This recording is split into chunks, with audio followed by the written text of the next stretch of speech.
A lonely widow knocked and said, "I was told you need a wife." The mountain man had better plans. That's what the townsfolk whispered, long after the dust had settled and the truth had been carved into the pines. She came with nothing but a name and a quiet fire in her eyes. He hadn't spoken to another soul in 9 winters. But when she knocked on his door with those words, something old stirred in the man who had buried his past deep beneath the mountain stone. Why had she really come? And what could a scarred man with nothing to offer possibly give to a woman already broken by grief? The answers weren't found in words. They were forged in fire, in sacrifice, and in the cold silence of justice. This isn't just a tale of marriage. It's the story of how two ruined lives became one shelter strong enough to stand against evil. When a lonely widow stepped into the wild and a mountain man opened his door, the world shifted, quietly but forever. What was lost in the past? And what did they find in each other that no one else dared to see? Every time I see your comments, I'm reminded how stories like this reach across time, hills, and hearts. If you still believe in redemption, loyalty, and the quiet power of doing what's right, then you're part of this frontier tale too. Let me know which state you're watching from, and subscribe to help us keep these stories alive. The wind wailed through the pines as if mourning something lost long ago. Snow fell in wide, soft flakes, blurring the shapes of trees and sky until the world seemed made of quiet sorrow. Up on the ridge where few dared to tread and fewer still returned, a lone figure trudged forward. Her boots sank deep into the drifts, and her breath came in tight, ragged clouds. Her name was Esther Black, though no one in Avery's Hollow had spoken it kindly in some time. She wore a wool shawl stretched thin from years of use and a bonnet dusted white with ice. Beneath it, her face was sharp with cold, eyes set forward, not in fear, but in purpose. She reached the cabin near dusk. It stood like a wound carved into the wilderness. Timbers weathered gray, a chimney bleeding faint smoke, windows shuttered against the world. There were no paths, no signs of welcome. Only a single light flickered behind warped glass, casting a low glow against the gathering dark. Esther raised her hand.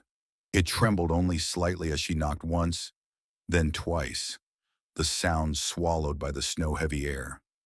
For a moment, nothing moved. The silence stretched until it felt alive. Then came the sound of boots on wood, the slow groan of a floorboard, the metallic whisper of a lock turning. The door opened a crack, revealing a tall shadow behind it. Silas Thorne. His hair was long, gray streaked with coal black, falling past his shoulders. His beard was wild. Deep lines carved his face, not from age alone, but from grief, from time spent with no witness. His eyes, dark as wet bark, stared at her with something unreadable. Not kindness, not suspicion, something colder, older. Esther did not flinch. "I was told you need a wife," she said, voice steady, despite the cold chewing at her bones. Silas said nothing. The wind whistled between them. A log cracked in the hearth behind him, and the scent of smoke drifted out, mingling with pine and frost. Still he said nothing. Esther's lips were pale, but her gaze did not falter.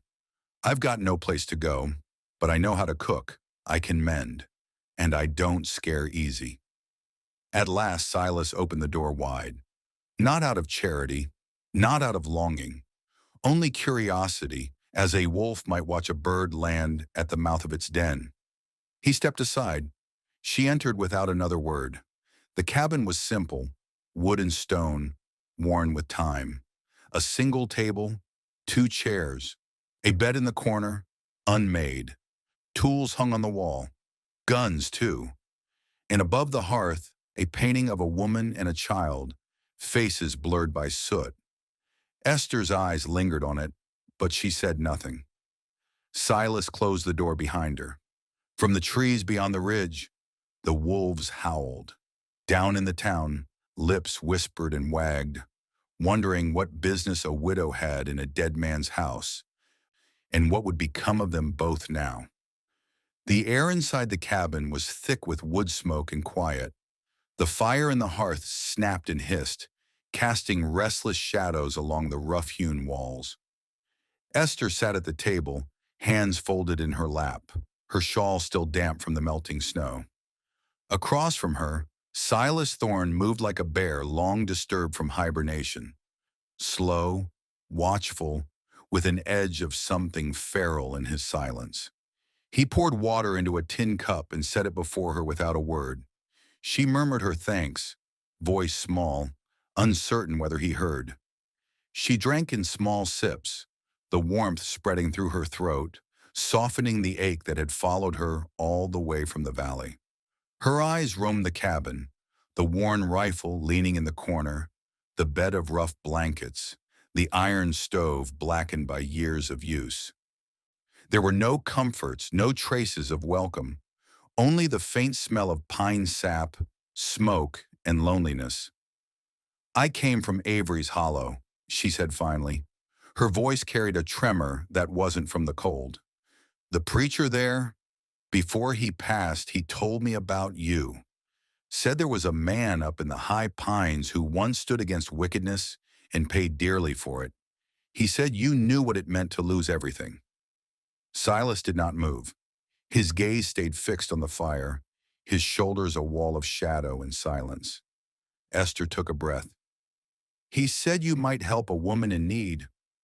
I didn't believe him, but when the last of my money was gone and the men in town began circling like wolves, I thought, maybe he was right. Maybe there's still someone out here who remembers what decency looks like." The wind outside pressed hard against the shutters. Silas rose, slow as the mountain itself, and crossed to a chest by the bed. From it, he drew out an old bedroll, thick with dust, but still clean enough to be called kindness. He set it on the floor by the fire and turned back toward her. "You can sleep there," he said. His voice was deep, rough from disuse. "Tomorrow you leave." Esther's eyes widened, then lowered. She nodded once, though her hands tightened around the cup until her knuckles whitened. "Thank you for the roof," she said softly. "One night is more than I expected." She lay down without removing her boots, too tired to care. Her back to the fire, she listened to the wind claw at the door. The tears came without sound, soaking the edge of her sleeve. Her breath hitched once, then steadied. In sleep, she looked younger, the years of sorrow smoothed by exhaustion. Silas stayed by the hearth, his face half lit by flame. From his pocket, he drew a small object, a gold ring dulled by time. He turned it over in his palm, thumb brushing across the engraving worn thin. For a long while he said nothing, only stared into the fire as if searching for something in its depths. Outside, the storm deepened. Inside, the mountain man sat unmoving, the widow's quiet breathing behind him. When the fire began to die, he clenched the ring hard in his fist. The metal bit into his skin, a pain he welcomed. It reminded him that even buried things could still burn. The sun had barely crested the ridge when the first whispers began to stir in Avery's Hollow. It started with the blacksmith's wife, who'd seen Esther riding north on a borrowed mule, her shawl drawn tight, her eyes sharp as flint. By mid-morning, her name was on every tongue from the dry goods store to the chapel steps. Esther Black, widow, strange woman. Wandered out of town yesterday with no kin and no goodbye. By noon, the saloon was alive with the crackle of judgment. Men hunched over whiskey, spit chewing tobacco into rusted tins, and shared theories like coin. "She's mad," said one, leaning over his glass. "Walking up into Thorne's woods like that. He ain't taken a visitor in 10 years, not unless you count the vultures." "She's not mad," muttered another. "She's after something. A man like Silas, loner, old money, owns half that mountain. She's up there with her claws out. Just wait and see." A few chuckled, but not all. Some lowered their eyes, remembering the fire that had gutted Thorne's cabin years back, the night he'd carried two bodies out in his arms, face ash-smeared and screaming like a man with no soul left to lose. No one had gone up that trail since. No one dared. By evening, even the children were whispering, pressing their noses to the frost-bitten windows of the chapel, daring one another to walk past Widow May's stoop, where she sat knitting beside a pot of simmering stew. May had heard the talk, of course. She always did. The walls of Avery's Hollow were thin, and the minds within thinner still when it came to Mercy. When the children grew too loud with gossip, May called them over with a sharp clap of her hands. They came sheepish but curious, drawn to her the way saplings bend toward sun. "Now you listen here," she said, her voice firm but not unkind. "That mountain ain't just trees and snow. It remembers. And that man up there, he's not the monster you think. I remember Silas Thorne before sorrow turned him to stone. He had a voice like honey and a daughter who laughed like church bells. Then wicked men took what he loved. And when a man loses everything, he don't always come back whole." One boy, all elbows and freckles, asked, "Then why'd the widow go up there?" May looked toward the ridge, her eyes distant. "Because even mountains crack when touched by mercy." The children were quiet after that, and some of the town folk, overhearing, found themselves unsettled. Not because of May's words, but because of what they stirred. Memories buried, guilt left to rot. As the sun slipped behind the pines, the talk did not fade. It twisted, grew. Was she there to heal him or to finish breaking what was left? Was she truly alone or running from something darker? No one knew, but the questions hung in the air like smoke from a fire not yet seen, only smelled. Suspicion traveled faster than any horse in Avery's Hollow, and by nightfall, the wind carried her name to every doorstep. Esther Black, widow, stranger, and now a figure in someone else's story, one the whole town was waiting to rewrite. The days came cold and stayed colder. Snow dusted the cabin roof each morning, and the wind whispered through the pines like voices too tired to shout. Esther rose before the sun most days, wrapping her shawl tight and stepping out into the biting air with purpose. There was no welcome spoken, no invitation given, but she stayed. Silas did not send her away. She swept the cabin, patched a hole in the roof with bark and oilcloth, and cleared the hearth of ash each dawn. When the firewood ran low, she took the axe and chopped beside the silent man who had become her shadow. He never corrected her swing or took the axe from her hands. He simply watched, then gathered what she'd split without a word. Silas spoke little, his silence a wall built stone by stone. But Esther began to see the difference between distance and disdain. His quiet was no longer sharp, no longer something that cut. It was wary, like a wounded animal that had not yet decided whether to trust the outstretched hand. The mule, old Jed, came to her first. She found his stall behind the cabin and brought him carrots she'd scavenged from the frozen earth. He nuzzled her palm with a gentleness that made her heart ache. When she brushed his coat, Silas watched from the porch, arms crossed, saying nothing. But the next day she found a bristle brush laid beside the stall door, clean and ready. That afternoon, Esther brewed stew from wild onions and rabbit. The scent filled the small cabin like warmth itself. She didn't ask if he was hungry. She simply set a bowl on his workbench, beside the carving knife he'd been using to whittle a splintered handle. Silas didn't look at her, didn't say thanks, but he ate it all. The next morning, Esther found her boots, scuffed and cracked from the trail, sitting by the hearth, freshly mended with pitch and thread. The seams were tight, the work careful. She said nothing, only pulled them on and stepped into the snow with a quiet, private smile. In the evenings, they sat by the fire, he in his chair, she on the floor with her sewing. The only sounds were the crackle of flame and the soft scratch of needle on fabric.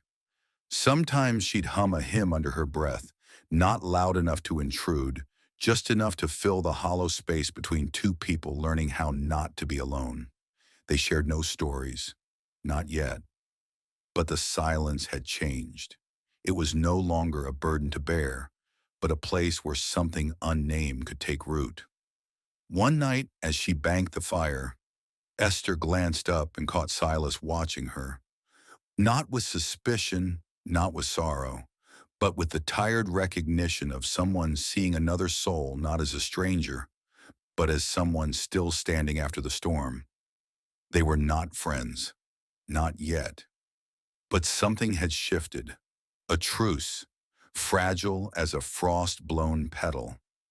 And in the stillness of that mountain cabin, it felt like the start of something neither dared to name. The snow had started to pull back from the earth, retreating in thin patches where the sun struck longest.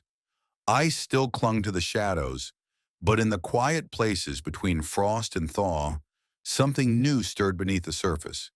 Esther found it while fetching water from the side of the cabin, her foot catching on a half-buried wooden frame hidden beneath thorny vines and brittle stalks. She crouched down, brushing away dead leaves and patches of icy mud, revealing the cracked edges of a garden bed long abandoned. The soil was gray, compacted, tangled with roots of weeds that had outlived their welcome. But as her fingers sifted through the dirt, memory bloomed. Her mother's voice, soft as wind through a kitchen window, naming herbs in the garden they once kept. Rosemary for remembering, sage for strength, lavender for peace. Those things had all vanished in her life. Home, kin, peace. But her hands still remembered. The next morning she returned with a crude spade and a borrowed knife, cutting back bramble and dead stems until the shape of the garden emerged like a forgotten prayer. Her breath puffed in the cold air, but her sleeves were rolled to the elbow, arms scratched raw by thorns. The work was slow, but steady, purposeful. From the porch, Silas watched her. He said nothing for days, only sat with his cup of coffee and eyes narrowed beneath his brow, like a man reading a language he'd long forgotten. She caught his gaze once and lifted her hand in a half wave, the dirt caked beneath her nails. He didn't wave back, but he didn't look away either. One afternoon, as she knelt planting bulbs she'd found in a rotted canvas sack behind the shed, Silas finally spoke. "Soil's too cold up here," he muttered. His voice, like gravel, fell through the silence like a stone dropped in still water. Esther looked up from her work, wiping her brow with her sleeve. "Then we plant roots deep," she said. "Let 'em hold through the frost." Silas grunted, not in disagreement, not in scorn, just a sound, like the earth itself acknowledging her stubbornness. That night, after Esther had gone to sleep on her bedroll beside the hearth, Silas sat alone in the dim flicker of firelight. He stared at the flames for a long while, then rose and crossed the room. From beneath his bed, he pulled out a small wooden box, the hinges worn smooth from years of touch. He opened it slowly, like something sacred might be disturbed. Inside was a single folded paper, yellowed, frayed at the corners, edges curling. He unfolded it with careful fingers. It was a child's drawing, simple and crooked, a stick figure of a girl with long black hair and a wide smile, a tall man beside her with a beard and big hands. Behind them, a crooked cabin and a bright yellow sun drawn in the corner. In the bottom margin, scrawled in blocky handwriting, it read, "Me and Papa and our garden." Silas stared at it for a long time, long enough for the fire to burn low, and shadows to grow long around him.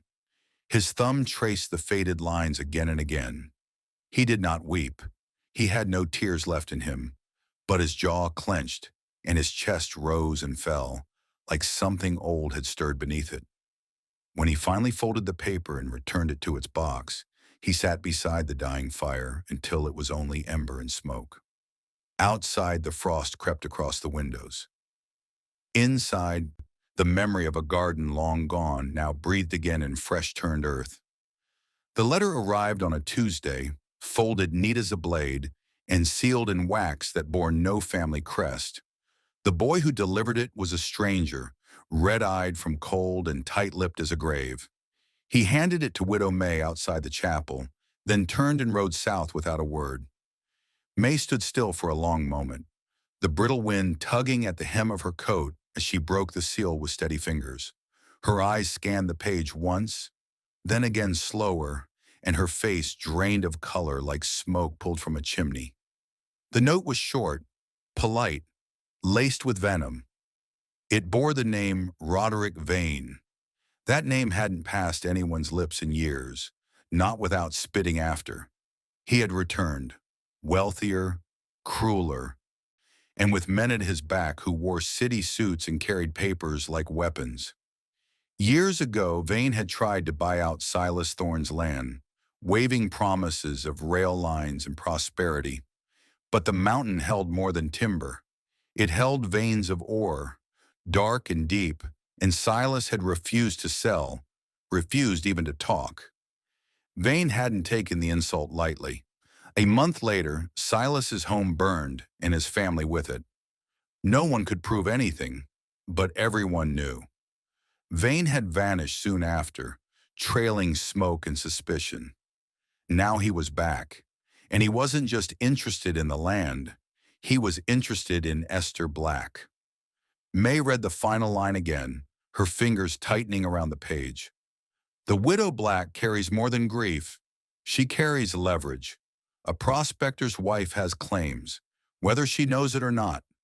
May turned on her heel, jaw set, boots crunching hard over frost.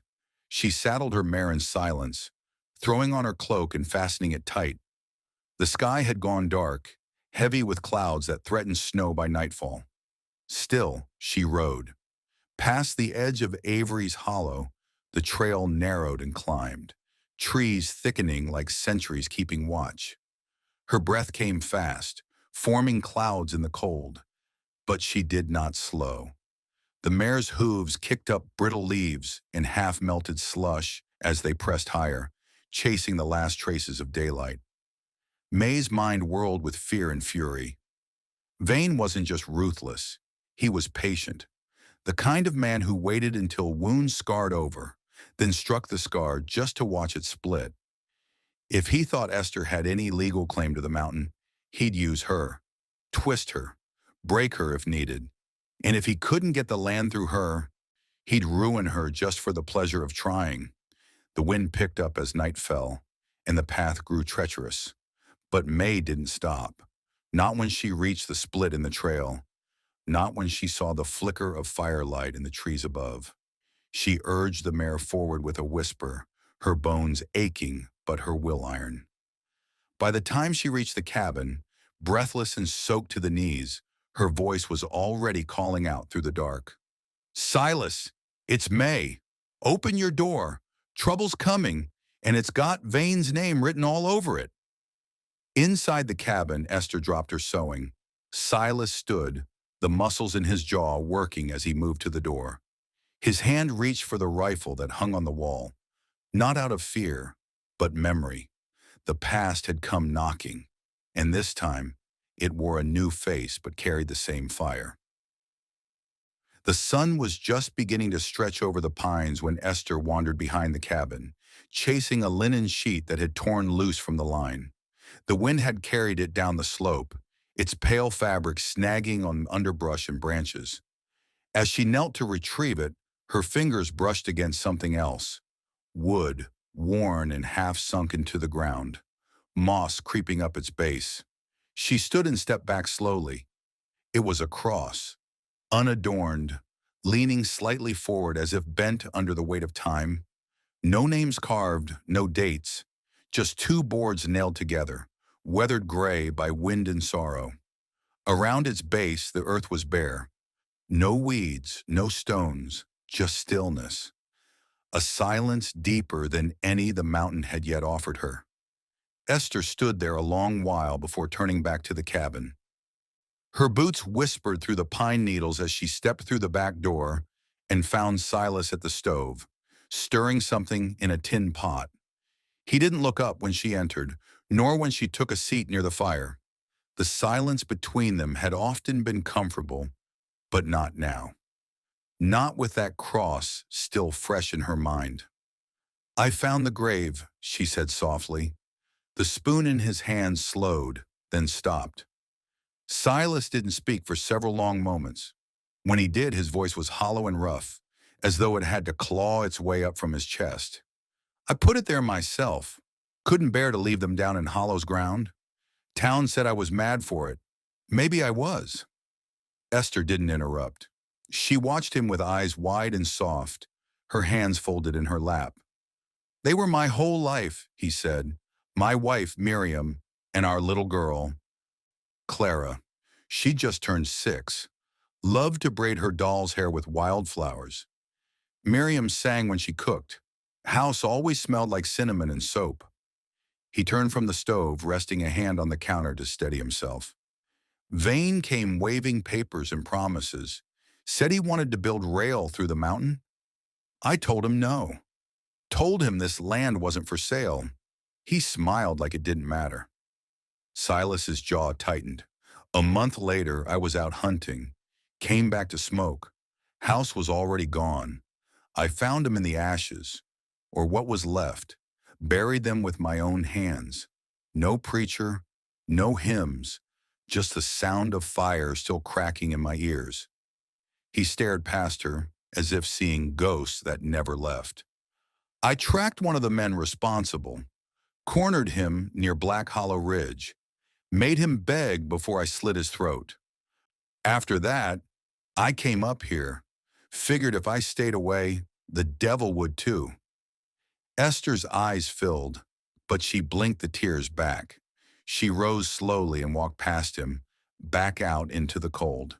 He followed at a distance, stopping just behind her as she knelt before the cross. She pressed her palm to the dirt, fingers splayed, steady. "They ain't forgotten," she whispered. "Not by you. Not now." The wind rustled the branches high above.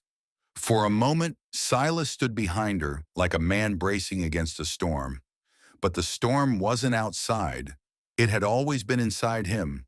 And for the first time in years, it began to break. The sound of hooves echoed through the center of Avery's Hollow, just past midday, sharp and deliberate, like nails being driven into a coffin. Roderick Vane rode at the front of the procession, his coat black as pitch and tailored to a man who thought himself important. Behind him came 3 others, one rail thin, with a pistol hanging from a silver chain, another thick-necked, eyes dull and cruel, and the third, a wiry man with a ledger book strapped to his saddle and a smirk carved into his face. They moved like wolves entering a hen house with no fear of what might oppose them. The townsfolk watched from windows and doorways, breath held tight. No one greeted them. No one dared.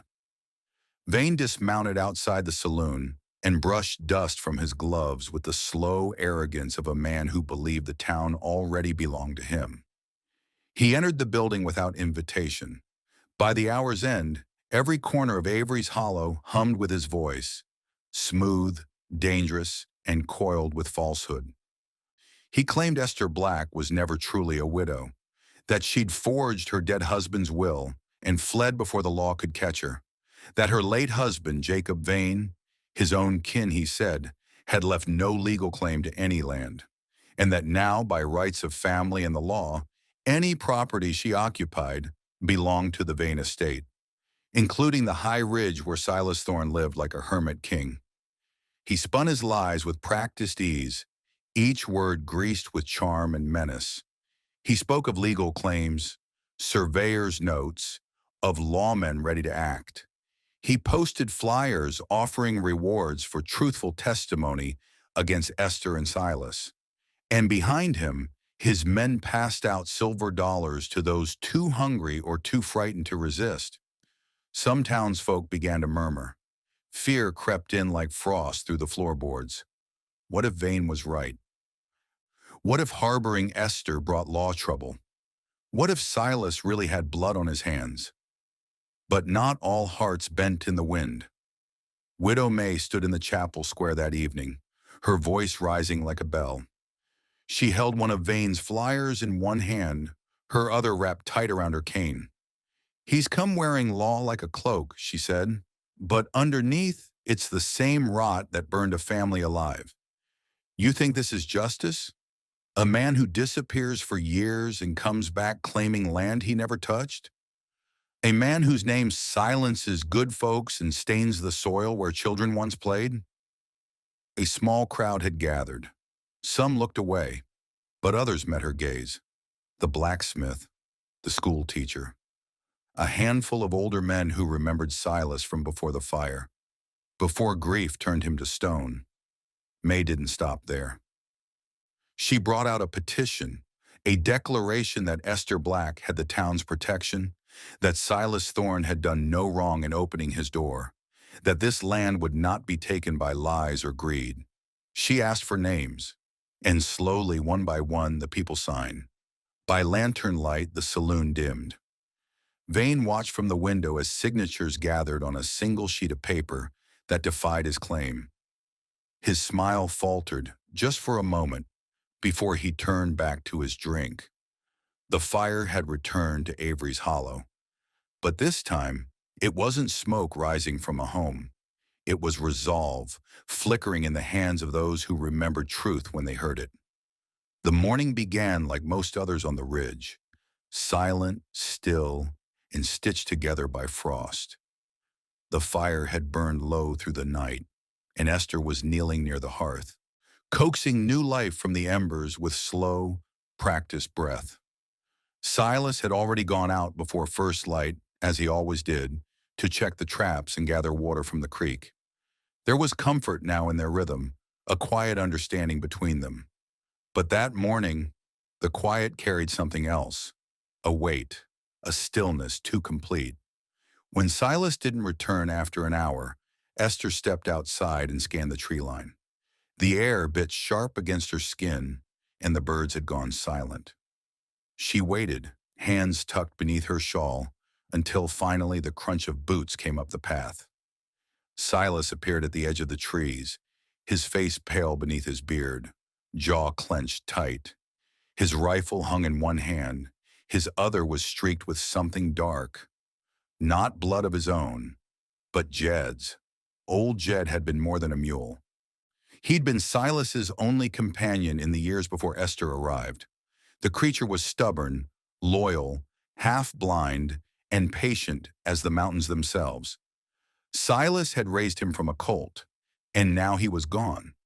"They shot him," Silas said, his voice low, nearly breaking. "Left him down by the creek. Didn't even take the meat. Just left him there, like a message."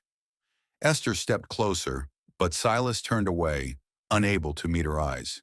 He walked to the porch, sat heavily on the steps, and wiped his hands against his trousers. His breath came in slow, controlled bursts, the kind a man uses to keep himself from splintering. "They wanted me to find it," he said. "Wanted me to know they can come this close." Esther sat beside him. She didn't ask who they were. She knew. Vane didn't need proof or law to leave his mark, only malice and the right kind of silence. "I should never have let you stay," Silas said. "This place, me, it draws fire. Always has. I'll take you to Widow May's in the morning. She'll keep you safe." "No." The word was soft but firm. Esther turned toward him, her eyes clear and unflinching. "I'm not going," she said. "If I leave, you'll go back to Stone. I've seen it happen to men, good ones, who choose solitude over pain. But you're not alone anymore, Silas, and I won't let fear steal that from you. Let them try and break me. Let them come, but don't you dare turn your back on living again." Her voice trembled at the edges, but her spine stayed straight. The wind pulled strands of hair from her braid, and her cheeks were flushed with cold and defiance. Silas looked at her then, really looked, not as a guest, not as a burden, but as someone standing between him and the abyss. There was something in his gaze that hadn't been there in years. Not grief, not rage, Fire. He reached out and took her hand, not as a man seeking comfort, but as one making a vow. By midday, Jed was buried beside the pines. Silas carved no cross, but he stood there for a long time after the earth was packed firm, rifle slung over one shoulder, eyes on the horizon. He knew what this meant. The storm was coming, and it wore a familiar face. But this time, he wasn't facing it alone. The bell atop the chapel rang out 3 times, low and deliberate, echoing through Avery's Hollow like a summons for judgment. Word had spread fast. Widow May had called for a public hearing. The chapel filled in slow waves. Farmers left fields, merchants shuttered shops, children were shooed indoors. There were no hymns that morning, only murmurs and boots against wooden floors as townsfolk settled into pews, worn smooth by time and prayer. At the front stood Widow May, spine straight, chin high. The preacher, an old man with watery eyes and a voice like gravel, waited beside her, palms folded. There was no lawman present, no official decree, but the weight in the air made it clear. This was more than town gossip. This was a reckoning. Then the doors opened, and Roderick Vane stepped in like he owned the floorboards. He wore a black coat that gleamed like oil, a crimson tie knotted tight around his throat. In one hand he carried a rolled document, in the other a walking cane tipped with brass. Behind him followed 2 of his hired men, one tall and lean, the other short and broad, their faces expressionless but eyes sharp as blades. He sauntered down the aisle with a smirk stretched thin across his face, his boots clicking with each step.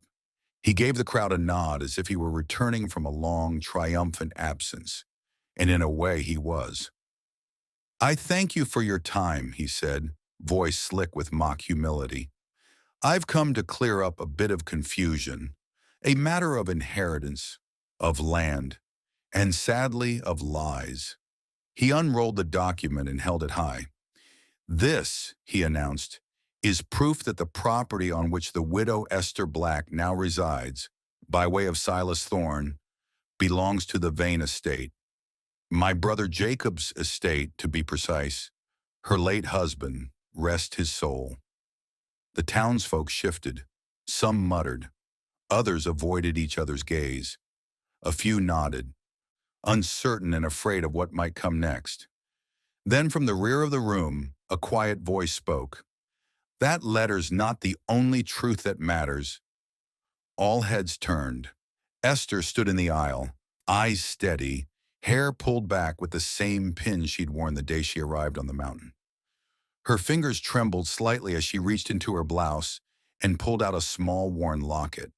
She opened it and unfolded a faded piece of paper, yellowed with age, creased with years of wear.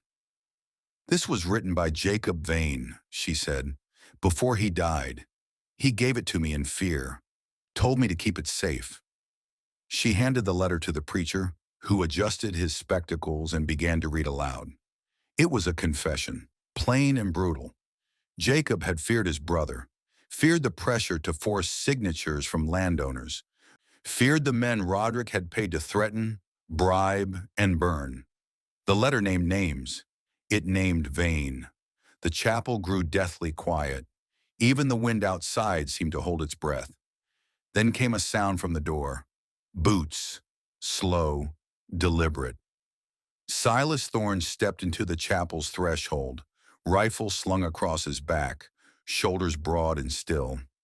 His coat was dusted with trail dirt, his face a map of old pain drawn in scars and silence. He didn't speak. He didn't need to.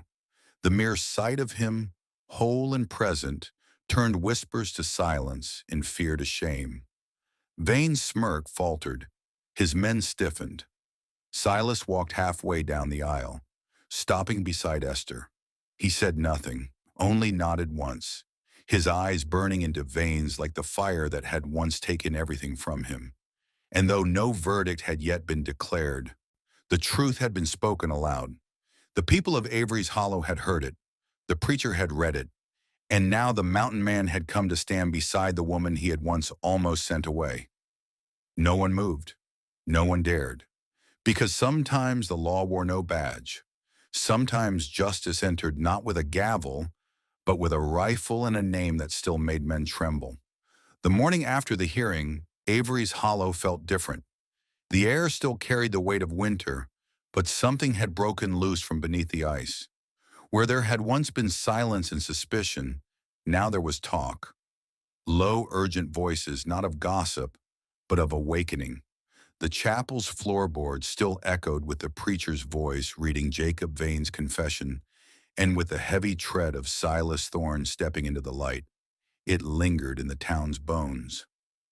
At the forge, the blacksmith, Elias Cobb, was hammering iron into shape when he paused, stared into the coals and sighed. He'd once called Silas a coward, a madman clinging to ghosts.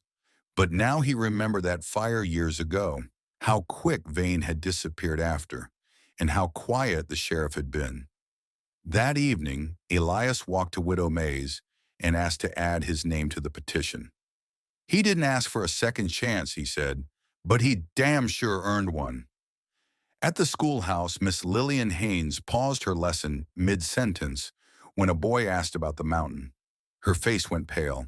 She told the class to read quietly and stepped outside, hands shaking.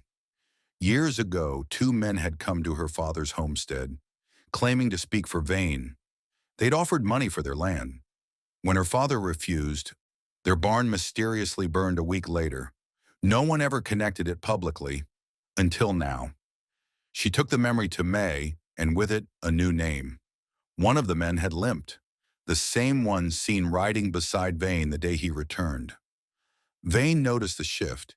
He felt it in the way people stepped back instead of bowing forward, the way the shopkeeper handed him his goods without a smile. He grew restless, his arrogance thinning. He began to whisper offers behind closed doors, silver dollars for silence, promises of land once the dust settled. He pulled the sheriff aside, asking for quiet intervention.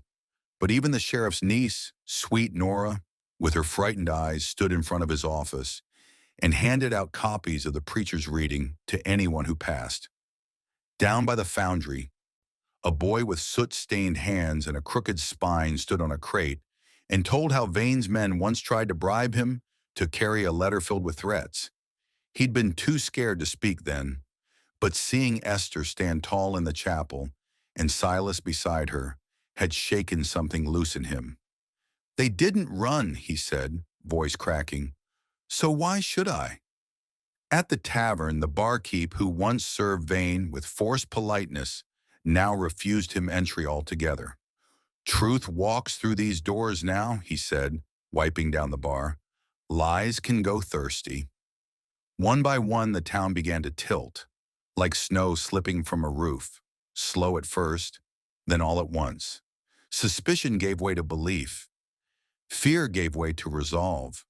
The faces that once watched Silas from behind curtains now nodded to him in the street.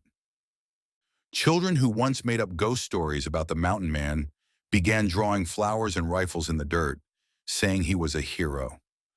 Vane saw it happening. The authority he'd wrapped around himself like a cloak was fraying, and no matter how he tugged at the strings, it would not hold. The mountain had spoken through fire, through silence, and now through truth. The town that once turned its back now stood together, shoulder to shoulder, against the shadow trying to crawl back in. For the first time in many years, Avery's Hollow was learning the shape of its own spine, and it was standing taller than Vane had ever feared. The sky had gone moonless that night, heavy with low clouds that smothered the stars. Snow drifted down in lazy spirals, quieting the world until only breath and footfall could be heard. Silas and Esther had gone down to Hollow Creek to fetch water before the next storm set in. The pails clinked softly between them, steam rising from their mouths as they walked in tandem through the trees, boots crunching over frozen leaves. Neither spoke much. There was peace in the quiet now, a shared rhythm between two people who no longer feared each other's silences. Silas walked ahead, rifle slung over one shoulder. Esther trailed slightly behind, her shawl pulled tight, cheeks pink from the cold. Then, without warning, the stillness snapped. A branch cracked to their left, too loud, too purposeful. Silas froze mid-step, head tilting. Before he could call out, shadows leapt from behind the trees, masked and cloaked in black. The first blow came fast, a club to the back of Esther's head. She crumpled to the snow like a dropped doll, the water pail spilling beside her. Silas roared, a sound more beast than man, and unslung his rifle in one fluid motion. The barrel swung like an axe, cracking into the jaw of the nearest attacker. A second man lunged with a knife, catching Silas's arm. Steel flashed and Silas slammed the man to the ground, driving a boot into his ribs until he stopped moving. But there were too many. A gun fired. The shot ripped into Silas's shoulder, spinning him backward. He stumbled but didn't fall, gritting his teeth as blood darkened his coat. He raised his rifle again, firing into the trees. One of the attackers screamed, clutching his leg as he dropped into the underbrush. The others hesitated, glancing toward the path as if unsure whether to press forward. Then behind them came the sharp crack of a pistol. Esther stood, swaying but upright, eyes glassy with pain. Her small pistol, one Silas had given her weeks ago and taught her to load with trembling hands, was gripped tight in her bruised fingers. The bullet struck the tree just inches from a man's ear. He bolted. The rest scattered like crows, fading into the trees with curses and fear on their heels. Silas finally collapsed, knees buckling beneath him as his blood soaked into the snow. Esther was at his side in an instant, catching his head in her lap, pressing her hand to the wound. "No," she whispered, voice trembling. "No, you're not dying. Not like this. Not for me." He tried to speak, but only coughed, blood at the corner of his mouth. Esther wiped it away with shaking fingers. "You saved me," she said, tears streaking down her face. "Now let me save you." With strength born of desperation, she hauled him upright, his weight staggering but familiar. She wrapped her arm around his waist, shouldered his rifle, and began the long walk back up the slope, the snow pulling at her every step. Behind them, the trees watched.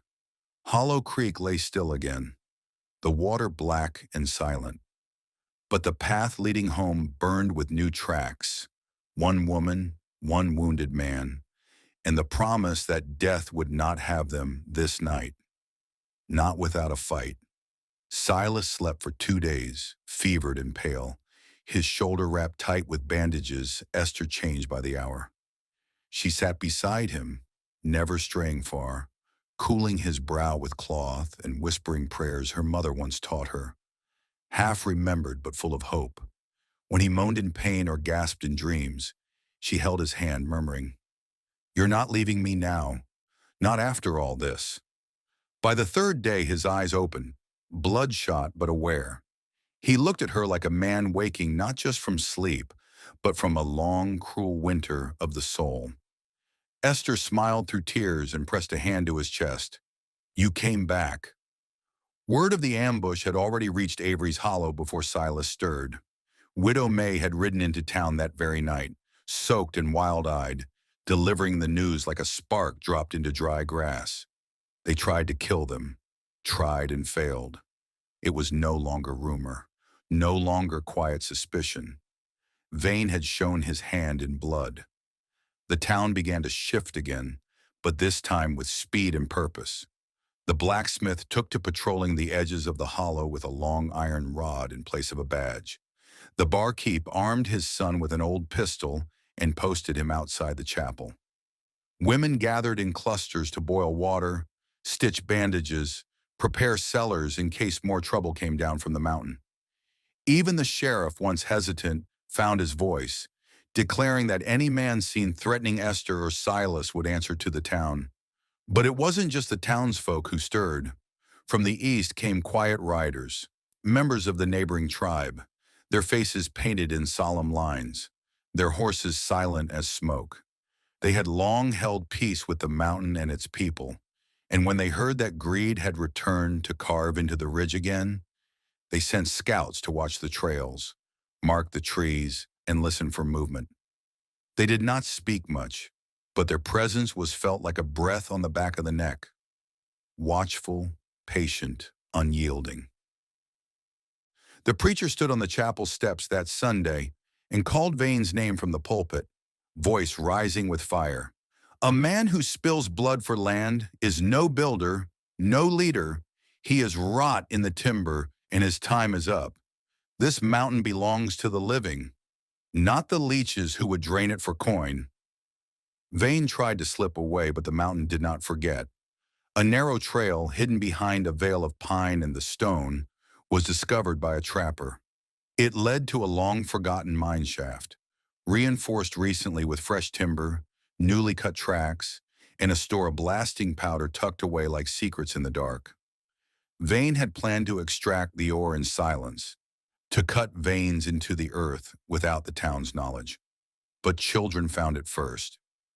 The same ones who once whispered ghost stories about Silas Thorne now marched up the path with their fathers and mothers, hauling stones and branches to block the entrance.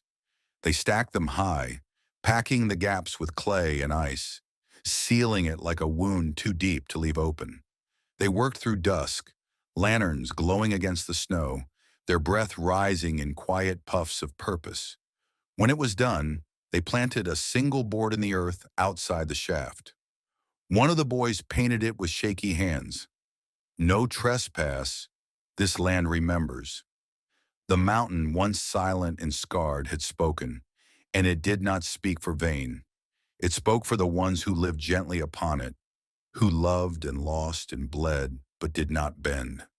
It spoke through children's hands, through a town reborn, through the slow, steady breath of a man healing in a cabin above it all. Greed would find no home here, not anymore. The sky hung low over Avery's Hollow, gray and swollen like a drum ready to split. Clouds pressed down, heavy with snow, but the real storm was already gathering in the town square. Roderick Vane stood atop the old shipping crate outside the saloon, gloved hands raised, voice cutting through the air like a whip. "This land is mine," he shouted, "by right of inheritance, by blood, by law. And if anyone dares to stand in the way, you'll answer not just to me, but to the law I bring with me." Behind him stood his last two hired guns, hands resting near their holsters. Around the square, the people of the hollow watched with tight jaws and folded arms. No one stepped forward to cheer. No one applauded. But Vane's eyes burned with fury and certainty, like a man willing to go down swinging just to taste the fight. "I've offered you fair warning," he bellowed, "but make no mistake, any further obstruction will be met with force. I'll have that land, and the woman who stole it will pay for what she's done." From the far edge of the crowd, a voice rose, not loud but clear. "You'll have to go through him first." Gasps stirred the gathered folk as the crowd parted.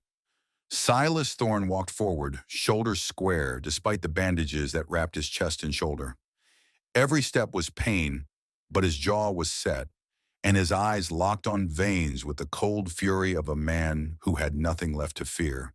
He carried no rifle this time, no blade, just presence, and that, for this moment, was enough. Vane sneered. The ghost himself. "Back from your cave, Thorne? You gonna threaten me with a limp and a scowl?" Silas said nothing. Then Esther stepped up beside him, clutching the worn letter in her gloved hands. The one her late husband had written. The letter they'd already read once inside the chapel, but now she raised it again before the people who mattered most. "I'm not the thief," she said. "This letter, Jacob Vane's own words, proves your brother was terrified of what you'd become. He named your men. He described your bribes. He confessed to everything. And if you say this town has no right to stand against you, then let the law decide." She handed the letter to the preacher, who began reading it aloud again for all to hear. The words fell like stones into still water. Vane's face twitched, a muscle jerking at his jawline. You think some old paper and a mob of cowards scare me? He hissed. But just then, another voice called out, firm and commanding. That'll be enough. A rider on a dark bay horse stepped forward. Snow flurried around his wide-brimmed hat and the long star pinned to his duster. The federal marshal swung down from his saddle, his boots landing heavy on the packed earth. Name's Marshal Anders. I've seen that letter, and I've seen enough. Roderick Vane, you're under arrest for fraud, conspiracy, and attempted murder. You'll come with me now. Vane's hand hovered near his belt, but the marshal didn't blink. Go for it, he said. Give me the excuse. For a long moment, the square held its breath. Then Vane's hand fell away from his side. He straightened his coat, sneered at the crowd, and let himself be shackled. You're all fools, he spat. This town'll rot. You'll beg for men like me before the year is out. But no one answered him. No one needed to. As the marshal led him away, the crowd turned, not in fear, but in quiet triumph. Silas stood tall beside Esther, her hand in his, the bandages on his chest hidden beneath a coat not of armor, but of quiet resolve. The reckoning had come, and this time, justice didn't wear a gun. It wore truth, and it stood on 2 feet beside the woman who'd walked into the wilderness and found a man still willing to fight for what mattered. The mountain was still again. Snow had melted from the lower trails, and the creek sang soft lullabies beneath a sky pale with spring's first breath. No hoofbeats, no gunfire, no threats whispered on the wind. Only quiet, the kind that settles deep, not with dread, but with peace. Esther walked alone behind the cabin, her boots brushing against new grass and scattered pine needles. In her hand, she held a small bundle of lavender wrapped in twine and a folded letter, edges smudged from where her fingers had held it too tightly.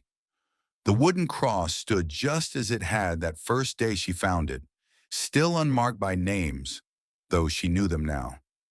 Miriam and Clara Thorne, a mother and daughter burned from the world by greed, buried in the shadow of the man who had loved them beyond the edges of his own soul. Esther knelt, placing the lavender at the base of the grave. The purple blossoms stood out like a promise against the dark soil. She unfolded the letter with care and began to read, her voice steady and low, as if she were speaking to someone standing just beside her. Dear Clara, she said, I never met you, but I know you. She paused, fingers trembling around the page. Your father kept you alive in the way he chopped wood, in the way he watched the fire like it still spoke your name. He never said it out loud, but I saw you in the way he protected what little good he had left. And I want you to know, I see you. She looked up at the trees, branches swaying gently in the breeze. I'm not here to take your place. I couldn't if I tried. But I am here to remember you, to carry forward what was nearly lost. Your drawings still hang above the hearth. Your father still keeps your name folded in his hands. And now, so will I. She smiled, faint and tearful. I'll tend the garden behind the cabin. I'll tell stories when the wind howls. I'll make sure this land is more than a hiding place.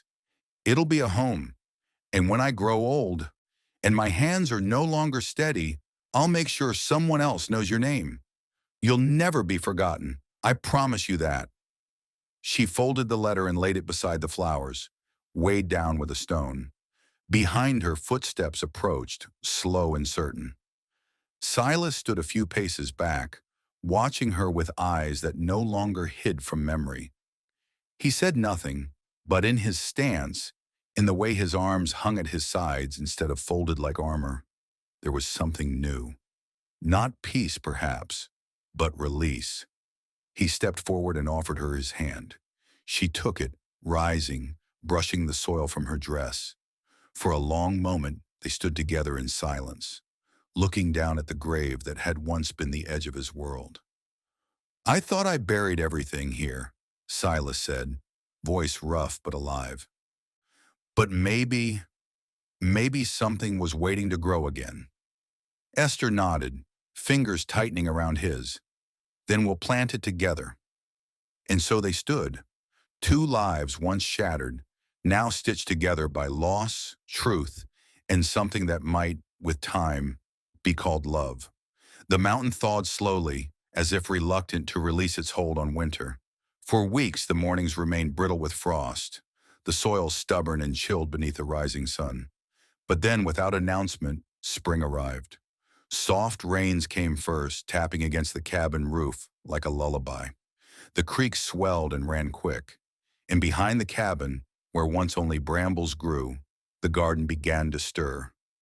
Green pushed through the soil where Esther had planted her bulbs months before, thin shoots of hope curling toward the light. Lavender and sage spread low and wide. Rows of rosemary stood straight and proud. The wild strawberries she'd coaxed from seed peeked out with timid white blossoms. The garden, once a tangle of memory and loss, now breathed with life. Silas worked with his hands again, not just to fix or fight, but to build. From fallen pines and smooth-worn cedar, he shaped benches and stools, the kind children could perch on while reading or learning to shape letters in the dirt. He didn't speak much while he worked, but his presence had changed. His silence was no longer a barrier. It was a calm lake others could settle into. And they came, those children. First, it was just the preacher's youngest, walking up the trail with a dog-eared book tucked under her arm and a nervous smile on her face. Then came the school teacher's nephew, followed by a pair of sisters who'd once feared the mountain and now fought over who got to carry Esther's basket of biscuits. By the end of the week, 5 children made the hike every morning, cheeks red from the climb, eyes bright with the thrill of something new. Esther welcomed them with open arms and chalk-stained hands. She'd fashioned a slate board from Riverstone and taught letters with the patience of someone who once thought she had nothing left to give. Scripture was woven in, gentle and kind, not preached but offered, verses about courage, redemption, love stronger than death. Laughter rang across the ridge, light and ringing, spilling down the slope like birdsong. Silas would pause in his work, watching from the porch as Esther knelt beside a girl tracing her name in the dirt. The children didn't flinch around him anymore. One boy even asked to help him carry lumber. Silas nodded once, handed him a smaller piece and said, "Mind the knots." Esther caught that moment and smiled. It was the kind of smile born from deep knowing, the kind that said, "We're still here. We're still building." They had not married, not in the eyes of the town, not with papers or vows, but something older, deeper bound them. In the planting of seeds, in the bearing of wounds, in the quiet choices made each day to stay, to give, to trust. At night they sat on the porch together, her head on his shoulder, his arm draped around her like a promise. Fireflies blinked in the garden, and the stars overhead seemed closer than they had in years. It wasn't the life either of them had imagined. It was better. In Avery's Hollow, the seasons turned not only in the trees, but in the hearts of its people. The saloon, once a nest of rumor and ridicule, now bore a quieter tone. The piano still played at night, and whiskey still poured, but the talk had changed. No longer were Silas Thorne's name and Esther Black's story passed around with smirks and suspicion. Now they were spoken with reverence, woven into song and memory. It started with a fiddle tune, simple, wandering, played by old Emmett one night near closing. He hummed it low, then sang a line that stuck in every ear. She climbed the ridge with nowhere left and found a heart still made of breath. Folks clapped slowly at first, then joined in. By week's end, children were humming it in the alleys, and mothers were teaching the chorus while they kneaded bread. Stories bloomed across the town like wildflowers. Esther's shawl, patched, faded, but still worn proud, was painted into the corners of quilts, stitched beside mountains and pine trees. Her likeness, imagined from memory and heart, was carved into a bench outside the chapel, one hand outstretched, one book in her lap.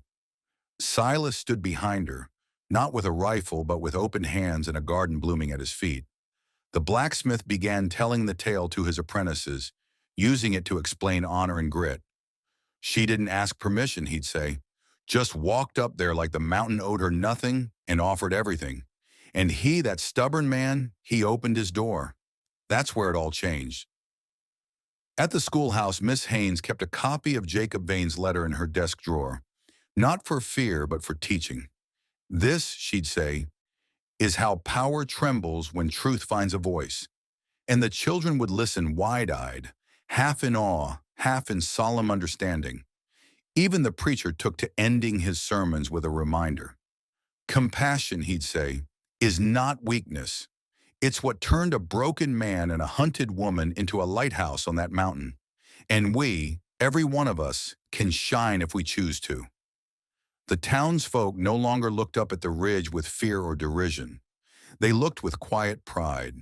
Some made the journey up, bringing eggs, cloth, books. They didn't stay long, just enough to see the garden, hear a few lines of scripture, and walk back with stories to share. No one called Silas a ghost anymore, and Esther, once a stranger, had become something of a legend. In the evenings, as the sun dipped behind the pines and the valley glowed gold, folks would gather around porches and hearths telling the tale once more. How a widow knocked on a door no one dared approach. How a man broken by grief chose to open it. How a town divided by silence found its voice again. And so Avery's Hollow, once a place that turned its back on pain and called it gossip, became a community bound by memory and meaning. The tale of the mountain man and the widow was no longer just theirs.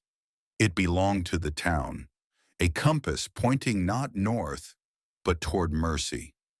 Rain swept across the valley like a tide, soft at first, then fierce. It rolled down the mountain in waves, tapping against cabin walls and splashing into the garden beds where rosemary and sage drank deep. Thunder rumbled in the distance, low and steady, not angry but ancient, as if the land itself was stirring in its sleep. Inside the cabin, the fire burned warm. It flickered across the floorboards and danced in the iron stove, casting golden light over the walls where a child's drawing still hung above the mantel. Silas and Esther sat on the porch, side by side in chairs he had built from cedar logs. Between them rested a tin cup of coffee, cooling in the mountain air. Neither of them spoke. They didn't need to. The storm came in sheets now, drumming the roof and churning the earth. But the porch stayed dry, the glow from the hearth stretching just far enough to wrap them in its arms. Esther pulled her shawl tighter, not from cold, but from memory. Her eyes followed the rain as it traced the trees, as it softened the ridge, as it blurred the horizon into mist. Above, a hawk circled wide and slow, its wings dark against the pale sky. It cried out once, a long, lonely call that echoed down the slope. Silas lifted his gaze to follow it, his brow lined but no longer heavy. He breathed deep, and the scent of rain, smoke, and earth filled his chest like something sacred. The mountain had changed, or perhaps it had never been silent, only waiting. "I never thought it'd feel like this," Silas said quietly, almost to himself. "Peace, after everything." Esther leaned her head against his shoulder, her fingers brushing his. "Maybe peace doesn't come after," she murmured. "Maybe it grows in the middle of everything else. Grief, hope, storms. Maybe it's something we make." He turned to look at her then, not as the widow who'd come knocking, not as the stranger who had once sat silent by his fire, but as the woman who had taken root beside him and taught him, with steady hands and an unshaken heart, how to live again. The hawk dipped lower, vanishing into the trees. Rain softened. The wind shifted, no longer cold but crisp and clean, like the breath before a song. The cabin glowed behind them, its windows catching the light of home. Not the kind built in a day, but the kind born from scars and forgiveness, from work and waiting and wordless understanding. The kind that doesn't ask for ceremony, only presence. Silas reached for her hand and held it in his calloused palm. Together they watched the mountain breathe, watched the rain stitch itself into the soil. They had no need for grand words, no need for the past to be rewritten or the future to be promised, because in that moment, quiet, wild, and full, everything was already whole. And so the mountain, once hardened by sorrow and silence, spoke back, not in thunder or fire, but in the soft beat of hearts remade.